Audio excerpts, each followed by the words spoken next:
Every gym rat wants big lifts. For 6 years, I dabbled in powerlifting, and before just about every workout, I would take some form of stimulant to achieve my best numbers. Not a great approach, but most of us have done it. Studies don't lie. You can achieve greater PR numbers and overall heavier lifts if you slam a powerful stimulant-based pre-workout before a significant lift. Numbers go up, I feel accomplished, all good, right?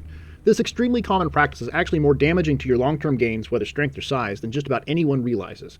Have you ever noticed that most powerlifters are not nearly as buff-looking as pro bodybuilders? No shirt, Sherlock. Look around YouTube. There are many videos talking about the difference between strength-focused and size-focused training. While training technique makes a huge difference in the long run, there's another hidden factor that almost everyone overlooks.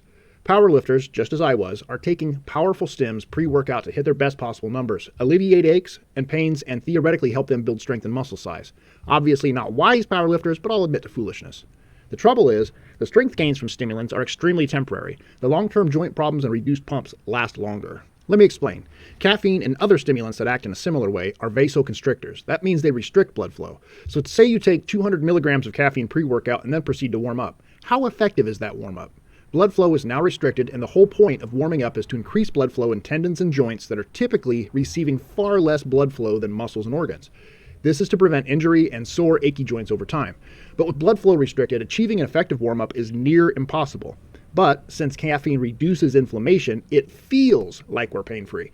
Trouble is, the joints and tendons are starving for nutrients. What about your pump? You want to look good in the gym, right? Maybe your pre-workout has a stim and vasodilator to increase blood flow. Great. But my friend, caffeine is an actual drug. Beta-alanine and whatever gobbledygook are just amino acids and minerals. It's not going to be a fair battle. While some stim pre-workouts negate some of the blood flow issues, they're honestly not entirely solving the problem that was created by taking said supplement in the first place. You'd likely have a better pump if you ate a hamburger and had a glass of water an hour before lifting. I'm not joking. Salt and beef fat are great for expanding the blood volume.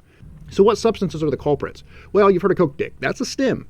Ephedrine does the same thing, so does caffeine and herbal caffeines. If it'll deflate your downstairs, it'll do the same for your muscles and tendons. The last thing you want going into a heavy workout is reduced blood flow to your joints. Once again, muscle tendons don't receive as much blood flow as other parts of the body, one of the main reasons a joint/tendon injury can take so long to heal. I remember meeting a certain top Mr. Olympia competitor that was a guest poser at a competition I was entering. Friendly guy.